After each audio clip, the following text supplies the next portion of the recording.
and welcome back to the part 3 of chapter carbon and its compounds. So in this chapter we have already covered in the last part hydrocarbon, their types, the functional groups, homologous series, how do we name the compounds, that is their nomenclature, chemical properties of carbon compounds.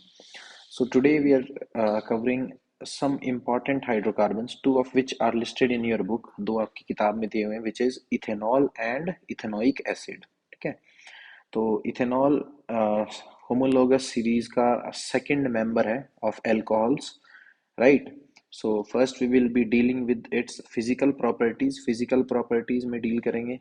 क्या है? It is a colourless liquid. Next, it is a good organic solvent, therefore it is highly soluble in water. Alcohol और ethanol का एक distinct अलग से पहचानने वाली एक स्मेल होती है and it has a burning taste. जब आप इसको टेस्ट करेंगे ऐसा लगेगा that your tongue is burning. ठीक है. Next, it has low melting and boiling point. Melting point और बॉइलिंग पॉइंट दोनों ही कम होते हैं. ठीक है. And it is a neutral substance, so it has no effect on blue or red litmus solution, right? Next, moving on to its chemical properties. So ethanol, when we burn it in presence of oxygen, right, it gives off carbon dioxide, water, and heat and light. As we discussed in the previous video, जब भी carbon compounds को हम जलाते हैं इन sufficient supply of oxygen, तो हमको कौन सी gas मिलती है? Carbon dioxide, water, heat and light. तो रिएक्शन यहाँ पे बैलेंस है नहीं, रिएक्शन को आप बैलेंस कर सकते हो. ठीक है, राइट. मैं इसको बैलेंस कर देता हूँ. 3, 2 and 3. Now it's balance. Okay. Next is in presence of alkaline KMnO4. Alkaline KMnO4 की प्रेजेंस के अंदर ये क्या करेगा? इथेनॉल जो है it will get oxidised to ethanoic acid. कल भी आपको बताया था कि अल्कलाइन पोटेशियम परमैंगनेट क्या होता है? It is a good oxidising agent, right. तो दो नेसेंट ऑक्सीजन ऐड हो जाएंगे and it will give off ethanoic acid, right. Next, reaction with sodium metal. Sodium आपको पता है it is a very soft metal, highly reactive. जैसे ही react करेगा इथेनॉल के साथ it will form sodium ethanoate. क्या बनाएगा? Sodium ethanoate and a large amount of hydrogen gas will be released, right. Basically ये जो है आपने जो चैप्टर पढ़ा था रिएक्शन ऑफ मेटल्स, मेटल के साथ जो रिएक्शन है, right. Next is dehydration reaction. Dehydration reaction में क्या है? कंसंट्रेटेड सल्फ्यूरिक एसिड का इस्तेमाल कर रहे हैं. तो डिहाइड्रेशन का मतलब क्या है? पानी को रिमूव करना. ठीक है, तो पानी इसमें से रिमूव हो गया. क्या बच गया हमारे पास? C2H4 बच जाएगा, which will be ethene, right. और ये जो पानी बाहर निकलता है it gets absorbed by sulphuric acid, right. Moving on to ethanoic acid. Ethanoic acid as the name suggest, common नाम क्या है? Acetic acid. Chemical formula CH3COOH. Melting point 290 kelvin, boiling point 391 kelvin. Acid है तो acid क्या करेगा? Blue litmus को red में convert कर देगा. एसिड्स की जनरल प्रॉपर्टी क्या होती है? वो खट्टे होते हैं टेस्ट में, they are sour in taste, right. Next is an important reaction जिसको हम कहते हैं एस्टरिफिकेशन रिएक्शन. एस्टरिफिकेशन रिएक्शन क्या है? इथेनोइक एसिड जब भी इथेनॉल के साथ रिएक्ट करता है in the presence of concentrated sulphuric acid, तो ये क्या बनाता है? Ethyl ethanoate. ये इथाइल इथेनोएट क्या है? एस्टर. एस्टर क्या होते हैं? They are sweet smelling compounds. बहुत ही स्वीट स्मेल, परफ्यूम्स बनाने में इनका इस्तेमाल किया जाता है, राइट. तो यहाँ से क्या है? बेसिकली पानी निकाल देना आपको. यहाँ से OH निकाल दो और यहाँ से H निकाल दो. HOH, ये क्या हो गया? H2O अलग कर दिया. क्या बच गया आपके पास? Ester. Next, reaction with basis. तो आपको पता ही है एसिड्स जो होते हैं जब बेस के साथ रिएक्शन करते हैं, कौन सी रिएक्शन होती है? This is neutralisation reaction. Neutralisation reaction में क्या है? ये आपका हो गया acetic acid, sodium hydroxide base, तो बन गया sodium ethanoate plus water, salt plus water. Clear. Next, reaction with carbonates. Carbonates के साथ एक गैस बाहर निकलेगी which will be carbon dioxide and water. So same with hydrogen carbonate. आपके सामने रिएक्शंस लिखी हुई है. This is sodium carbonate, right. This is sodium hydrogen carbonate. Clear? CO2 and water. Next, a very small information. आप लोग बोलते हैं कि विनेगर में और एसिटिक एसिड में क्या फर्क है? बेसिकली एसिटिक एसिड का 5 to 8% सॉल्यूशन इन वाटर, उसी को हम क्या बोलते हैं? विनेगर, जो आप घरों में इस्तेमाल करते हो, सिरका, right?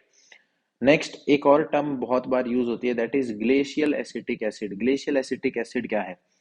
Basically 100% pure acetic acid को ही हम क्या बोलते हैं? Glacial acetic acid. क्यों? बिकॉज इसका मेल्टिंग पॉइंट होता है 290 kelvin and it फ्रीजेज forming glacier like crystals, therefore it is called as glacial acetic acid, right? Next is soaps and detergents. soap क्या होते हैं? they are sodium potassium salts of long chain fatty acid, जैसे कि oleic acid C17H33COOH, stearic acid, एक और होता है which is called as palmitic acid, right? so ये acids क्या होते हैं? they are present in the form of esters along with glycerols.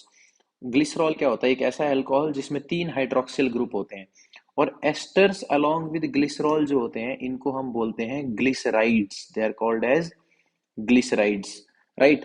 तो ग्लिसराइड को, अब नेक्स्ट प्रिपरेशन पे आता है glyceride. This is a glyceride.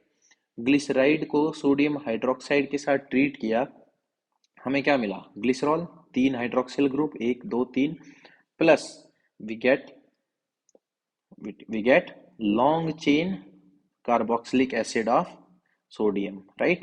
So this is C17H35COONA, right? तो long chain fatty acid आपको मिल गया with sodium salt, right? So these are called soaps. Next, detergents. Detergents में क्या होगा? डिटर्जेंट में जो ये कार्बोक्सियल ग्रुप है COO वाला, ये ग्रुप हटके और आपके जगह पे, इसके जगह पे क्या आएगा? Sulphonic acid. क्या आएगा? Sulphonic acid. So these are sodium salts of sulphonic acids instead of carboxylic group. अब इसका एक एडवांटेज है और एक डिसएडवांटेज है। डिसएडवांटेज क्या है? कि these sulphonic the addition of this sulphonic group makes them non biodegradable. आसानी से डिटर्जेंट्स जो हैं वो एनवायरनमेंट में डिग्रेड नहीं होते। बट एडवांटेज क्या है? They work well in hard water. Hard water कौन सा होता है? जिसके अंदर कैल्शियम और मैग्नीशियम आयंस की जो अमाउंट होती है वो क्या होती है? ज्यादा।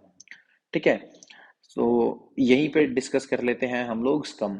होता क्या है? हार्ड वाटर क्या है? जिसमें कैल्शियम और मैग्नीशियम आयंस ज्यादा होते हैं। जब सोप इन इस हार्ड वाटर के साथ ट्रीट करते हैं हम लोग, तो एक इनसॉल्यूबल प्रेसिपिटेट बना देता है उस पानी में। बेसिकली ये इनसॉल्यूबल प्रेसिपिटेट सोप का ही होता है, जो बनता है किसके साथ? कैल्शियम और मैग्नीशियम आयंस के साथ रिएक्शन करने पे। इसकी वजह से होता क्या है? बहुत सारा सोप जो है वो वेस्ट हो जाता है, और ना ही क्लीनिंग एक्शन आपका जो है अच्छे से हो पाता है। Clear? So because of this a lot of soap get wasted and cleaning action get reduce.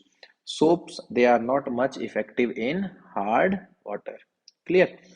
Next, cleaning action और या क्लींजिंग एक्शन ऑफ सोप। होता क्या है? डर्ट जो भी होता है, it is attached to the surface of cloth by thin layer of oil और ग्रीस। अब एक जेन्युइन क्वेश्चन यहाँ पर आता है कि यार सर, बहुत सारे लोग तो जो है वो ऑयल या ग्रीस इंडस्ट्री में काम नहीं करते, फिर भी कहाँ से आता है? बेटा, होता क्या है? Your body possesses oil glands.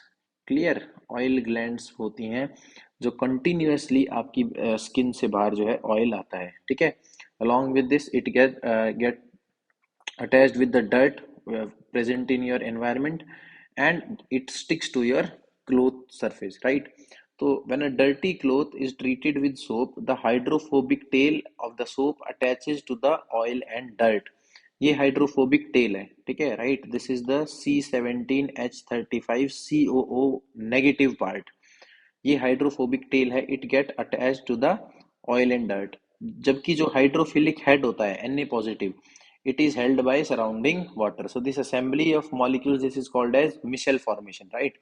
अब होगा क्या? when we will mechanically scrub or beat the cloth, this will lose the oily particle, और उस oily particle के साथ ही बाहर आपका क्या आ जाएगा? dirt, and this cleans your clothes, right? So this was chapter 4. Thank you very much. Tune in for more videos. Thank you.